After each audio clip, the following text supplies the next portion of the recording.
Praise the lord. హల్లెలూయా. దేవుని పరిశుద్ధమైన నామానికి స్తుతి కలుగునుగాక. ఆమెన్. ఉదయకాలపు మన్నా అనే ఈ కార్యక్రమాన్ని చూస్తున్న మీ అందరికీ ప్రభు పేరట వందనాలు తెలియచేస్తూ ఉన్నాం. పరిశుద్ధ గ్రంథంలో నుంచి ఒక వాక్య భాగాన్ని మనం ధ్యానం చేసుకుందాం. ఫిలిప్పీలకు రాసినటువంటి పత్రిక 4వ అధ్యాయం 6వ వచనాన్ని మనం చదువుకుందాం. దేనిని గూర్చియు చింతింపకుడు గాని ప్రతి విషయములోనూ ప్రార్థన విజ్ఞాపనముల చేత కృతజ్ఞతాపూర్వకంగా మీ విన్నపములు దేవునికి తెలియచేయుడి. దేవునికి స్తోత్రం. హల్లెలూయా.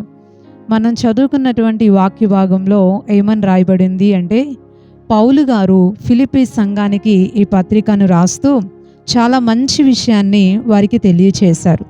ఏమని అంటున్నారు అనంటే, దేనిని గూర్చియు చింతింపకుడి. చింతించుట అనే మాట దగ్గర మనం ఒక నిమిషం ఆగి ఆలోచిస్తే, ఈ భూమి మీద ఉన్న ప్రతి మనిషి జీవితంలో ఏదో ఒక చింత ఖచ్చితంగా ఉంటూనే ఉంటుంది. చింత అంటే ఏంటి అంటే లక్ష్యం చేయటం అని అర్థం. అంటే ఒక విషయాన్ని ఎక్కువగా ఆలోచించటాన్నే చింత అంటారు.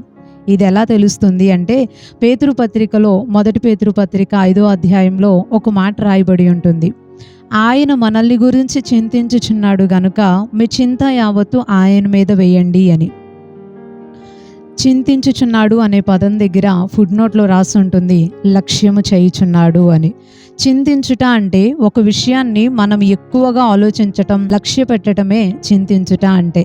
ప్రతి మనిషి జీవితంలో కూడా ఏదో ఒక విషయాన్ని గురించి చింతపడుతూనే ఉంటారు. కుటుంబ సమస్యలను బట్టి కానివ్వండి, ఎదిగిన బిడ్డల్ని బట్టి కానివ్వండి, చదువులో విజయం రాకపోవటాన్ని బట్టి కానివ్వండి, ఉద్యోగం లేదు అని కానీ, ఇలా చాలా రకాలైనటువంటి కారణాలను బట్టి మనిషి చింతపడుతూ ఉంటాడు, బాధపడుతూ ఉంటాడు, కృంగిపోతూ ఉంటాడు.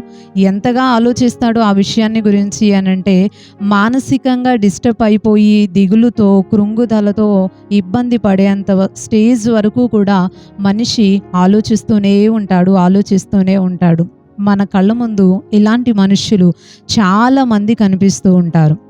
ఎంతగా తెలిసినటువంటి వాళ్ళైనా, ఎంతగా జ్ఞానం ఉన్నటువంటి వాళ్ళైనా, ఎంతగా పేరు ప్రఖ్యాతలు సంపాదించిన వారైనా సరే, ఖచ్చితంగా ఏదో ఒక విషయాన్ని బట్టి కృంగిపోతా, బాధపడతా, ఏంటి జీవితం అని జీవితం మీదే చాలా విరక్తి చెందేటటువంటి వ్యక్తులు ఈ భూమి మీద లేకపోలేదు. కానీ పౌలు గారు చెప్తున్నారు, ఈ ఫిలిప్పీ సంఘంలో కూడా అలా చింతపడే వాళ్ళు ఉన్నారు. అందుకే ఆయన చెప్తున్నారు, దేనిని గూర్చి చింతింపకుడి. దేవునికి స్తోత్రం. హల్లెలూయా. అది ఏ సమస్య అయినా సరే, ఏ ఇబ్బంది అయినా సరే, ఎలాంటిదైనా సరే, చిన్నదైనా పెద్దదైనా, మనుషులు తీర్చగలిగిందైనా తీర్చలేనిదైనా, ఎలాంటిదైనా సరే దేనిని గురించి చింతించద్దు. దేనికి చింతించద్దు అని దేవుని వాక్యం మనకి సెలవిస్తుంది అంటే, ఇంతకుముందు నేను ఒక మాటని జ్ఞాపకం చేసినట్లుగా పేతురు గారు రాసినటువంటి మొదటి పత్రిక 5వ అధ్యాయంలో ఒక చక్కని మాట ఉంటుంది అని నేను గుర్తు చేసినట్టుగా, ఆయన మనల్ని గురించి చింతించుచున్నాడు కనుక మన చింత యావత్తు ఆయన మీద వేయాలి. ఎందుకు మనం చింతించకూడదు అంటే, దేవుడు ఆల్రెడీ మన గురించి చింతిస్తున్నాడంట. మనల్ని గురించి ఆయన లక్ష్యం చేయుచున్నాడంట. మనల్ని గురించి ఆయన ఆలోచన చేయుచున్నాడు, పట్టించుకుంటున్నాడు. ఇంతగా మనల్ని దృష్టి పెట్టి ఆలోచించి లక్ష్య పెట్టేటటువంటి దేవుడు మనకున్నప్పుడు మనమెందుకు మనకి కనపడేటటువంటి సమస్యలను గురించి, మనకు ముందున్నటువంటి పరిస్థితులను గురించి ఆలోచించాలి, చింతపడాలి, దిగులుతో బాధతో ఎందుకు కృంగిపోవాలి? దేనిని గురించి చింతించద్దు అనేది పౌలు గారి యొక్క ఆలోచన. దేవునికి స్తోత్రం. హల్లెలూయా. ఈ రోజుల్లో చాలామంది ప్రజలు అనేక రకాలైనటువంటి సమస్యలతో ఇలాగే కృంగిపోతున్నారు. చివరికి దేవుణ్ణి నమ్ముకున్నటువంటి వాళ్ళు కూడా, దేవుని వాక్యం తెలిసినటువంటి వారు కూడా, అనేక రకాలైనటువంటి మేలుల్ని దేవుని ద్వారా పొందుకున్నటువంటి వారు కూడా ఇంకా చింతలతో, ఇంకా బాధలతో ఉండిపోవటం మనం చూస్తూనే ఉన్నాం. అయితే ఈరోజు ఈ ఉదయకాల సమయం ఈ మాటను బట్టి మనం నేర్చుకుంటున్న విషయం ఏంటి అంటే, దేనిని గురించి మనం చింతించకూడదు.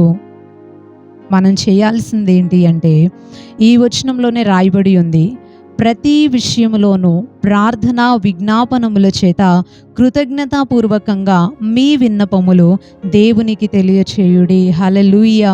మనం ఏం చేయాలంటండి? చింతించకూడదు. చింతించకుండా ఏం చేయాలి అంటే, మనము ప్రార్థన ద్వారా విజ్ఞాపన ద్వారా కృతజ్ఞతాపూర్వకంగా ప్రతి విషయాన్ని దేవునికి మనం తెలియచేయాలి. హల్లెలూయా. దేవునికి మనం తెలియచేయాలి. పేతురు పత్రికలో చదువుకున్న మాట దగ్గర కూడా దేవుడు మనల్ని గురించి చింతించుచున్నాడు కాబట్టి మన చింత యావత్ అంతా కూడా దేవుని మీద వేయాలి. టోటల్గా మనకి దేవుని వాక్యం తెలియచేస్తున్న విషయం ఏంటి అంటే, మనము మన చింతలన్నీ, మన బాధలన్నీ, మన భారాలన్నీ, మన కళ్ళ ముందు మెదలాడుతున్నటువంటి సమస్యలన్నిటినీ కూడా ఏం చేయాలి అంటే దేవుని చేతికి అప్పగించాలి. దేవునికి మనం తెలియచేయాలి. దేవుని మీద మోపాలి. దేవునికి స్తోత్రం. హల్లెలూయా. ఎందుకని అంటే, మనం ఆరాధించేటటువంటి దేవుడు మన భారాన్ని మోసేటటువంటి దేవుడు, మన చింతను మోసేటటువంటి దేవుడు. మన సమస్యలన్నిటినీ తీసుకొని వాటిని గురించి ఆయన ఆలోచన చేసి ఒక సమాధానాన్ని వెతికి మనకు అనుగ్రహించేటటువంటి దేవుడు. అందుకే ప్రార్థన ద్వారా విజ్ఞాపన ద్వారా కృతజ్ఞతాపూర్వకంగా దేవునికి మన విన్నపాలని తెలియచేయాలి. ఈ రోజుల్లో ప్రజలు చేసేటటువంటి ఒక తప్పేంటి అనంటే,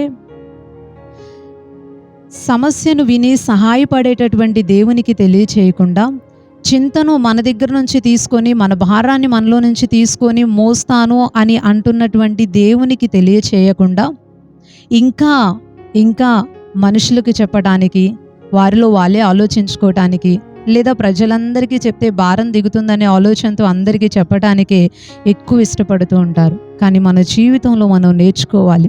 మనుషులకి చెప్పటం తప్పని నేను అనను, కానీ ఈ రోజుల్లో ప్రస్తుత పరిస్థితుల్లో మనుషులతో మన బాధలు చెప్పుకోవటం కంటే 100 రెట్లు బెటర్ ఏంటి అనంటే, 100 రెట్లు మంచి విషయం ఏంటి అంటే, దేవునికి మన విన్నపాలు తెలియచేయటమే చాలా మంచి విషయం. దేవునికి స్తోత్రం. హల్లెలూయా. దేవునికి మన విన్నపాలని తెలియచేయాలి. ఆయనకి తెలియచేస్తే ఆయన మన సమస్యకి ఒక సమాధానాన్ని ఇస్తాడు. మన చింతని ఆయన మోస్తాడు. మన భారాన్ని ఆయన తీసుకుంటాడు. విశ్రాంతినిస్తాడు. పరిశుద్ధ గ్రంథంలో మత్తయి సువార్త 11:28 రాసుంటుంది కదా, ప్రయాసపడి భారము మోయుచున్న సమస్త జనులారా నా యొద్దకు రండి, నేను మీకు విశ్రాంతినిస్తాను అని. కీర్తనల గ్రంథంలో కూడా ఒక మంచి మాట ఉంటుంది. 55వ కీర్తన 22వ వచనం అనుకుంటున్నాను. నీ భారం యెహోవా మీద మోపము, ఆయనే నిన్ను ఆదుకుంటాడు అని. ఎన్ని మాటలు మన కళ్ళ ముందు పరిశుద్ధ గ్రంథంలో నుంచి తెలియచేయబడుతున్నాయండి.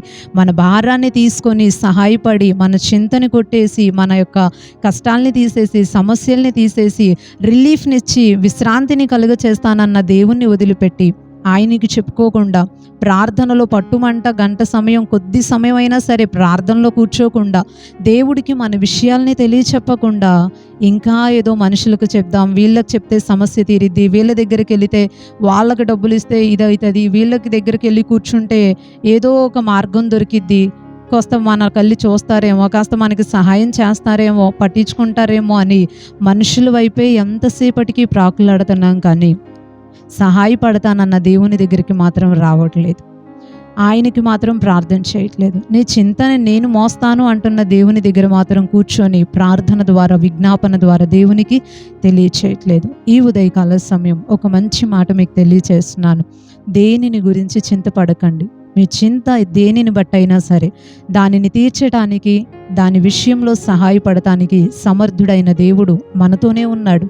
మన మాటలు వినటానికి, ప్రార్థనలు విని మనల్ని పట్టించుకోవడానికి ఆయన రెడీగా ఉన్నాడు.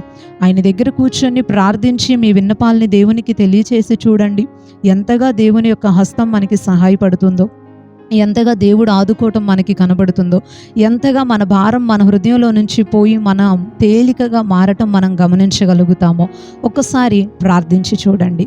ప్రార్థన కొరకు కొంత సమయాన్ని కేటాయించి చూడండి. మనిషి అన్నిటి కోసం సమయం కేటాయిస్తాడు, కానీ ప్రార్థన కోసం కేటాయించకపోవటమే ఇంకా సమస్యల్లో ఉండటానికి కారణం.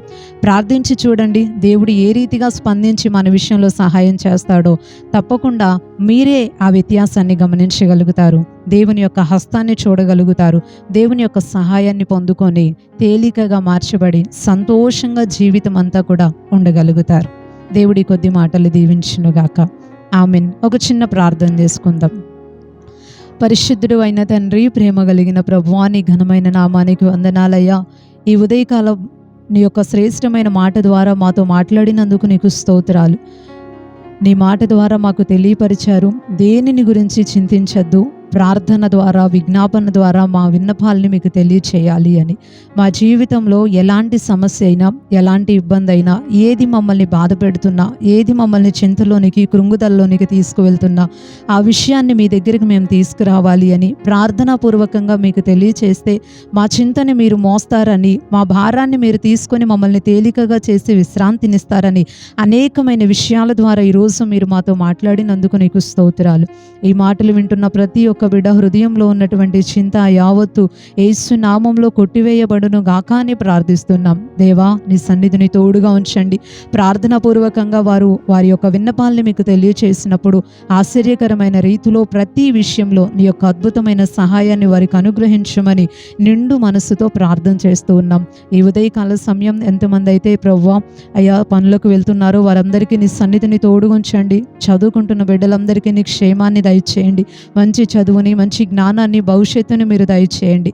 ప్రతి కుటుంబంలో ప్రభువా ఒకరి పట్ల ఒకరికి ప్రేమ, ఐక్యత, సమాధానాలు కలిగి ఉండటానికి సహాయపడండి. మా యొక్క ప్రజలని, మా యొక్క రాష్ట్రాన్ని, మా యొక్క దేశాన్ని దీవించి సహాయం చేయమని వేడుకుంటూ నజరేయుడును శక్తి కలిగిన యేసుక్రీస్తు వారి శ్రేష్టమైన నామంలో ఈ ప్రార్థన అడిగి వేడుకుంటున్నాం పరమ తండ్రి. ఆమెన్. ఆమెన్. అందరికీ ప్రైజ్ ది లార్డ్ అండి. మరలా తిరిగి రేపు ఉదయకాల సమయం ఉదయకాలపు మన్నా అనే ఇదే కార్యక్రమంలో పాల్గొని దేవుని మాటలు విని దీవించబడదాం.